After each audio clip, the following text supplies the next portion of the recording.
The world knew Lou Reed as rock's darkest poet, the man who sang about heroin with the detachment of a war correspondent and the intimacy of a confessor.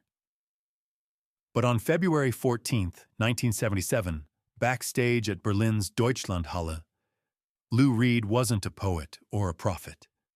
He was a 44-year-old man collapsing into Iggy Pop's arms, whispering three words that would haunt Iggy for the rest of his life. "I'm dying, man." What happened in the 12 minutes before the ambulance screamed through Berlin's frozen streets would reveal something about Lou Reed that no album, no interview, no stage performance ever could. This wasn't about art anymore.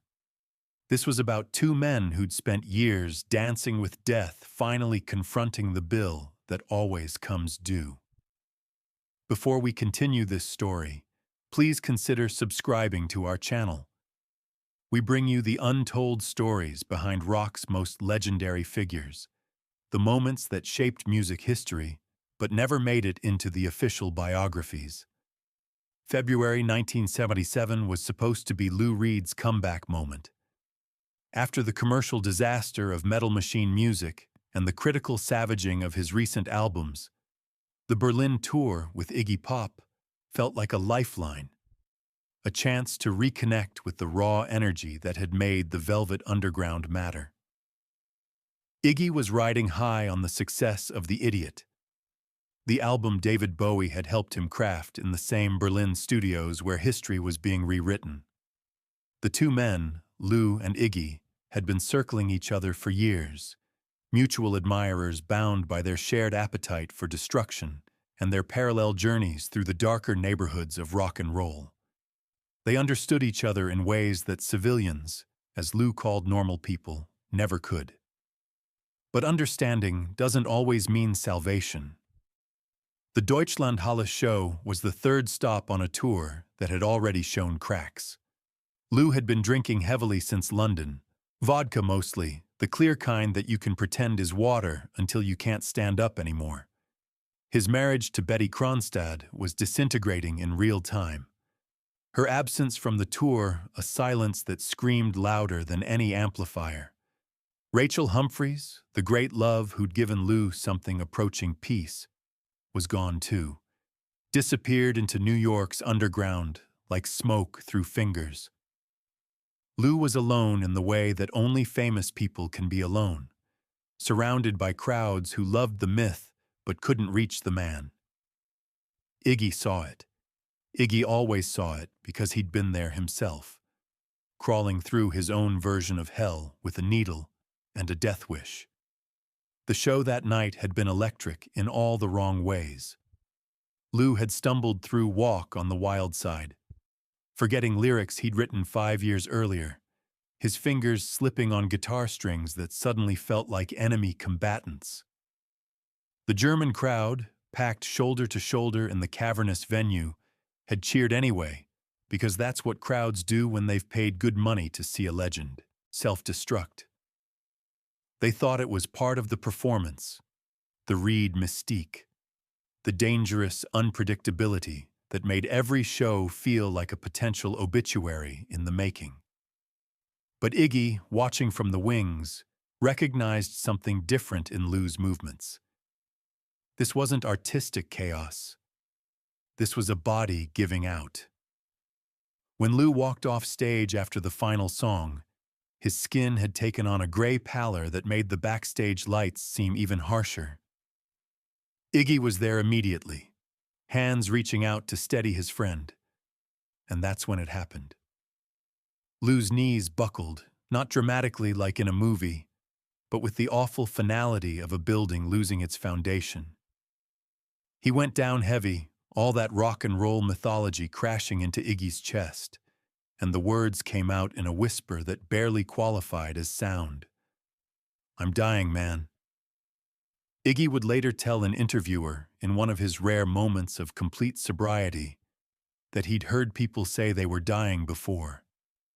Junkies said it all the time, drama queens in the throes of withdrawal or bad trips.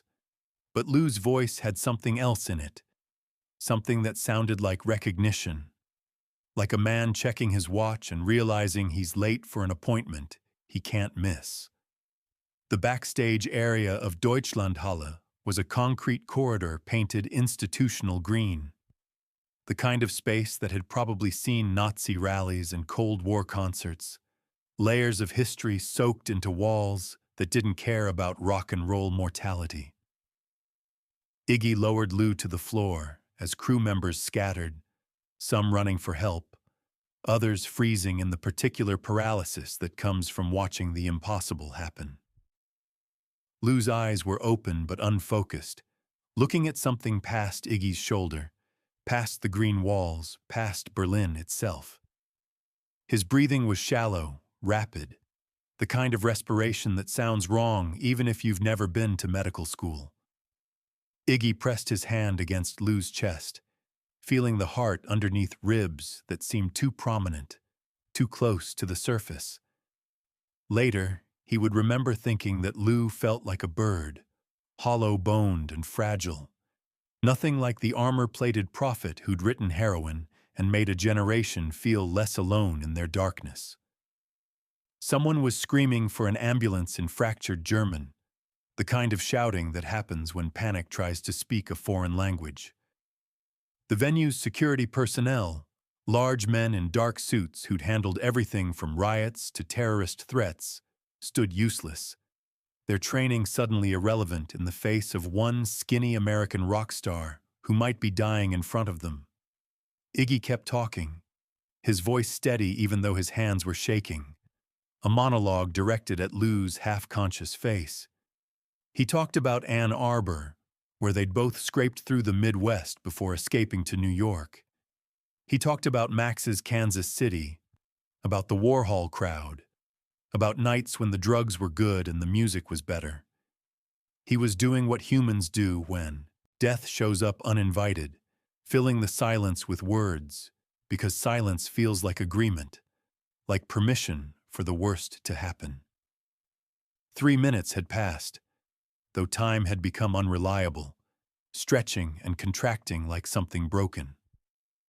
Lou's lips moved, trying to form words, and Iggy leaned closer, close enough to smell the vodka and cigarettes and something else, something chemical and wrong. What Lou said then would become part of rock folklore, though Iggy refused to share it publicly for nearly 15 years. Lou Reed, the man who'd written some of the most unflinching lyrics in rock history, who'd never flinched from any subject too dark or too honest, whispered, "Tell them I was scared, the whole time. Tell them I was scared." The vulnerability in those words was so absolute, so far from the Lou Reed persona, that Iggy felt something crack in his own chest. This wasn't the guy who'd stood on stage and made heroin sound like high art. This was a scared kid from Brooklyn who'd been running from his own shadow for 44 years. By minute 6, Lou's breathing had stabilized slightly, enough that Iggy allowed himself to think maybe, just maybe, this wasn't the end. But Lou's hand had gone cold in his grip, and when Iggy looked down, he saw Lou's fingers were turning blue at the tips, a slow creep of discoloration that moved up toward his palms. Venue management had finally mobilized, bringing blankets and water and useless gestures of concern. Someone, perhaps the tour manager, was yelling into a phone about insurance and hospitals and what this would mean for the remaining tour dates. The calculus of capitalism grinding forward even as one of its most valuable assets lay on a concrete floor contemplating mortality. Iggy wanted to hit someone, wanted to smash something, but he kept his hands on Lou, anchoring him to the world through sheer force of will. The backstage had filled with people now, roadies and groupies and hangers-on, all drawn by the magnetic pull of disaster. Iggy screamed at them to back up, to give Lou air, his voice carrying the same feral intensity that had made him famous for stage diving into crowds that might catch him or might let him fall. The crowd retreated, creating a circle of space, a makeshift arena where life and death were negotiating terms. Lou's eyes focused briefly, finding Iggy's face, and something passed between them, some understanding that didn't need language. They'd both been here before. Both had overdosed and crashed and burned and somehow crawled back. But this felt different, final in a way that previous brushes with death hadn't been. This felt like the universe settling accounts. 8 minutes. The ambulance was reportedly stuck in Berlin traffic, navigating streets that still carried the physical scars of World War II. A city divided by a wall that made everything more complicated. Iggy began to understand, with a clarity that felt like ice water, that Lou might die right here, right now, not in some romantic tragedy, but on a green concrete floor surrounded by strangers who'd remember this as a story to tell at parties. He thought about Lou's music, about Perfect Day and Satellite of Love, songs that had soundtracked thousands of lives, millions of moments. He thought about how inadequate it all seemed, how all the art in the world couldn't save you when your body decided it was done. Lou had written about death so many times, had made it sound cool and inevitable, and almost desirable. But there was nothing cool about the gray tint of his skin or the way his chest struggled to pull in air. By minute 10, Lou had stopped trying to talk, his energy focused entirely on the act of breathing. Each inhale, a small victory. Each exhale, a potential surrender. Iggy could hear sirens now, distant but getting closer. That particular European wail that sounds different from American ambulances, more insistent somehow. He kept his hand on Lou's chest, feeling the heartbeat underneath. Erratic, but present. Later, much later, Iggy would describe this moment in interviews with a kind of confused wonder, saying that he'd felt responsible not just for Lou's body, but for his entire existence. Like if he let go, if he stopped concentrating, Lou would simply cease to be. It was magical thinking, the kind that makes sense only in crisis, but it was all Iggy had. The tour manager appeared with information delivered in clipped, efficient tones. The ambulance was 2 minutes away. The nearest hospital was Charité, one of Europe's oldest teaching hospitals.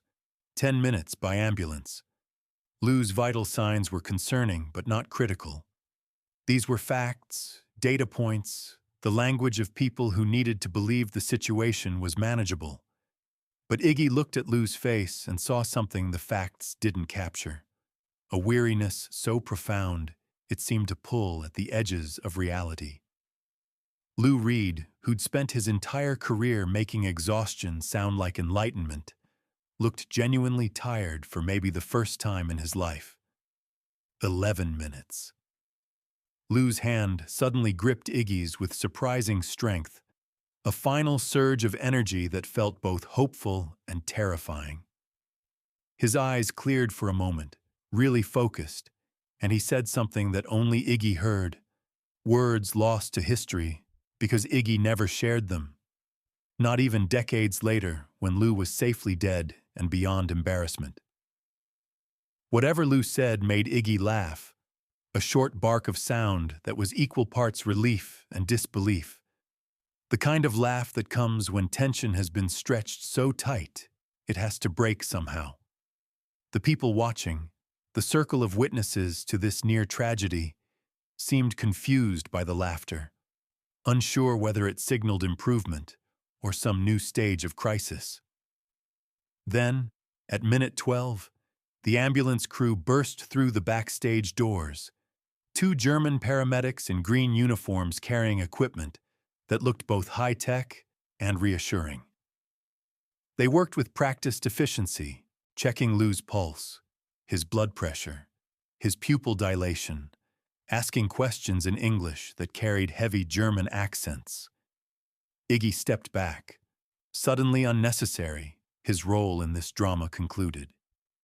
He watched as they loaded Lou onto a stretcher, watched as Lou's hand reached out one more time, watched as the ambulance crew wheeled rock's most dangerous poet away from the green concrete floor that had almost become his grave.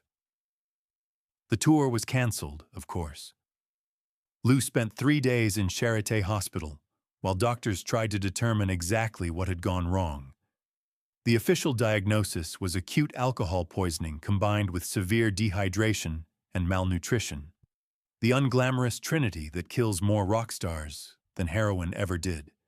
But the doctors also found evidence of liver damage, early-stage cirrhosis, the kind of thing that doesn't heal, that only gets worse.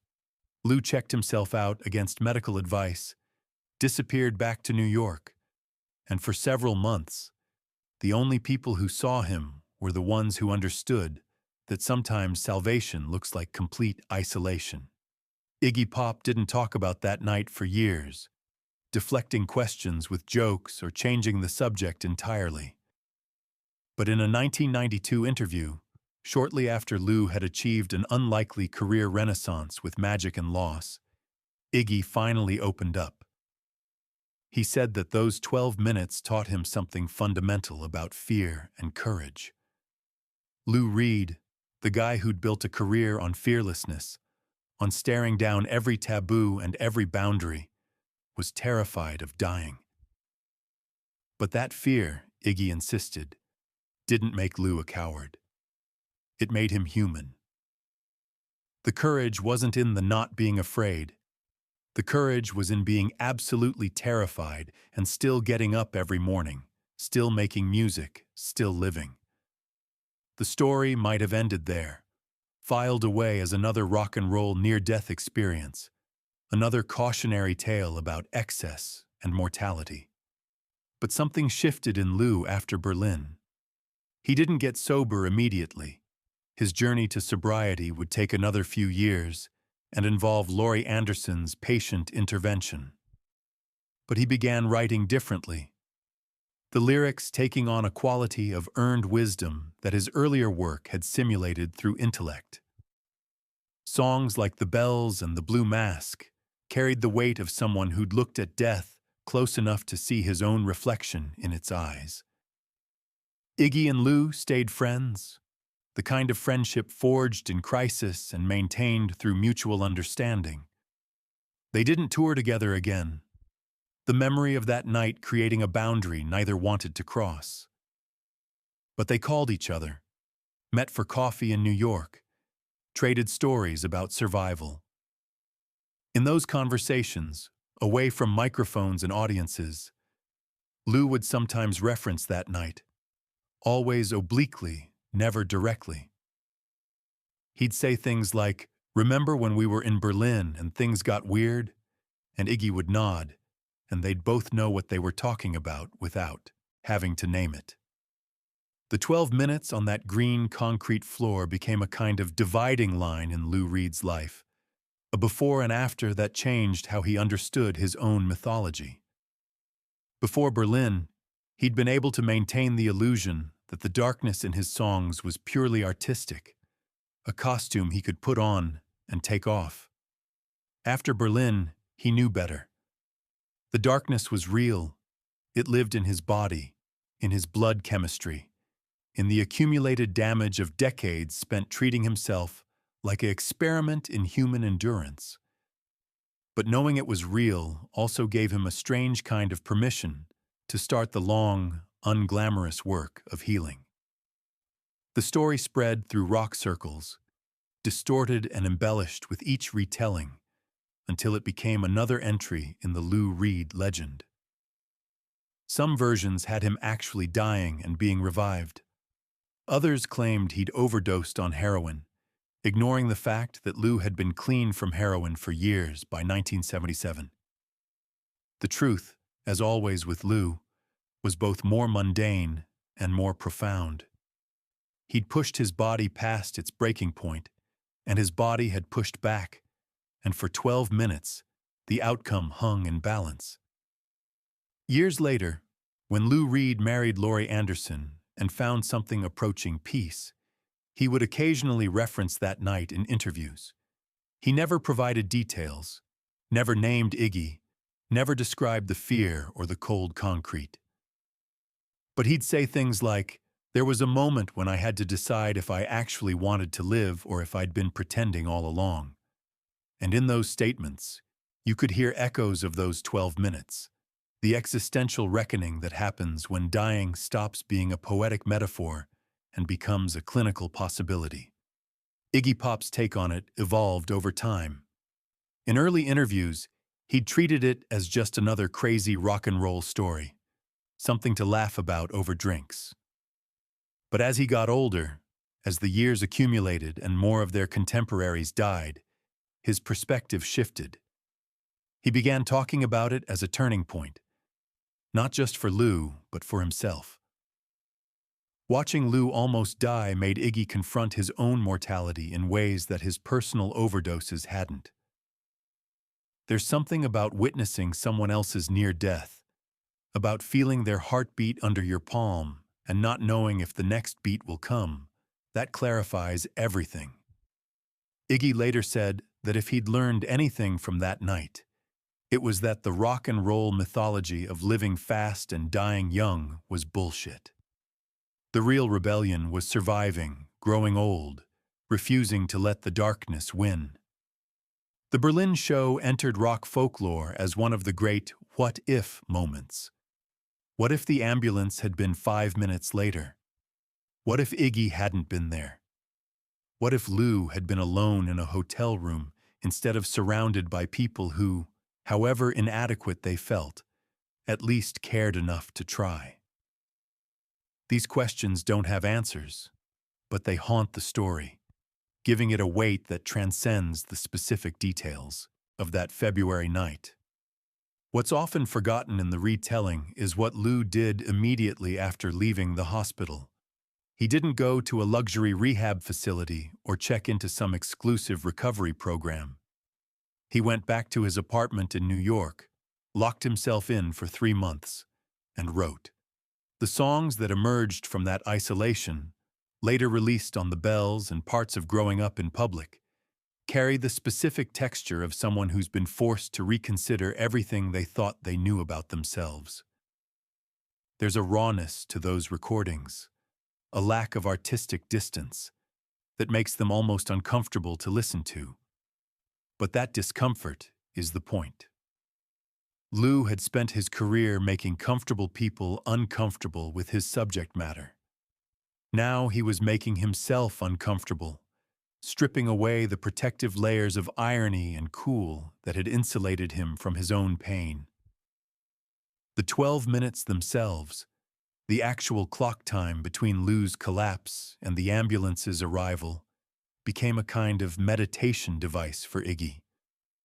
He'd think about them when he was struggling, when the old urges came back, when sobriety felt impossible. He'd remember what 12 minutes feels like when you're watching someone die, how time stretches and contracts, how every second contains entire lifetimes. It gave him perspective, a measuring stick for crisis. Nothing could be as bad as those 12 minutes, so anything else was manageable. For Lou, the memory served a different purpose. He carried it not as trauma, but as evidence, proof that he'd been to the edge and come back. In interviews during his final years, when he'd found stability with Laurie and had taken up Tai Chi and meditation, he'd occasionally reference having been clinically close to death in the 70s. He'd say it with a certain pride, not celebrating the near death itself, but celebrating the fact that he'd survived it, that he'd chosen to survive it. Because that's what Lou finally understood on that green concrete floor, in those 12 minutes while Iggy held him and death hung around like an interested observer. He had a choice. The darkness had always felt inevitable, predestined, written into his DNA by electroshock treatments and family dysfunction and the accumulated weight of being Lou Reed. But in those 12 minutes, he realized the darkness wasn't inevitable. It was a choice he'd been making over and over, and he could choose differently. The full circle moment came in 2013, months before Lou's death from liver disease. Iggy visited him in the hospital, and they sat together in silence for a long time. Two old men who'd survived when survival seemed impossible. Finally, Lou looked at Iggy and said, "Remember Berlin?" And Iggy nodded, and Lou said, "Thank you." Just that. Nothing more. Thank you for those 12 minutes. Thank you for not letting go. Thank you for caring when caring seemed pointless. Iggy cried, something he rarely did, and Lou patted his hand, with the gentle concern of someone who'd finally learned that vulnerability wasn't weakness. When Lou Reed died on October 27, 2013, Iggy Pop was one of the first people Laurie Anderson called. They talked for hours, trading stories, finding comfort in shared history. Iggy told her about Berlin, about the 12 minutes, about how Lou had whispered he was scared. Laurie listened and then told Iggy something that Lou had said shortly before his final decline. Lou had told her that Berlin was the night he started learning how to live instead of just writing about living. It had taken him another 36 years to fully learn the lesson, but he'd started that night on the green concrete floor with Iggy's hand on his chest, counting heartbeats like prayer beads. The story of those 12 minutes is ultimately a story about connection, about how we save each other in moments of crisis, not through grand gestures, but through presence, through staying when leaving would be easier, through holding on when letting go seems inevitable. Lou Reed spent his career writing about alienation, about the impossibility of true human connection in a world designed to isolate us. But those 12 minutes proved his songs wrong, or at least incomplete. Connection was possible, even necessary, even for someone who'd spent decades building walls to keep people out. Rock and roll history is full of near misses, of nights when everything could have ended differently. But February 14, 1977, in a backstage corridor in Berlin, stands out not because of what almost happened, but because of what did happen. Two men, both damaged, both brilliant, both trapped in their own mythologies, found a moment of pure, unguarded humanity. And that moment, those 12 minutes, gave Lou Reed enough of something, call it hope or stubbornness or just the will to see what came next, to keep going for another 36 years. The ambulance that night wasn't just carrying Lou Reed to Charité Hospital. It was carrying the weight of every song he'd written and every song he hadn't written yet. It was carrying the futures of everyone who'd find comfort in his music over the next 4 decades. It was carrying proof that even the darkest poets can choose light, that even the most committed cynics can find reasons to keep breathing. And it was carrying the debt that Lou knew he owed to Iggy, a debt that couldn't be repaid with money or credit, but only with the simple act of continuing to exist, continuing to create, continuing to matter. In the end, that's what those 12 minutes taught both of them. That mattering isn't about fame or legacy or how many records you sell. It's about being present for someone when they need you, about letting someone be present for you when you need them. It's about the fragile, ridiculous, beautiful fact that we're all just bodies, temporary arrangements of chemistry and electricity, trying to mean something before we stop. And sometimes, when the ambulance is late and time stretches thin, that meaning comes down to one person holding another and refusing to let go.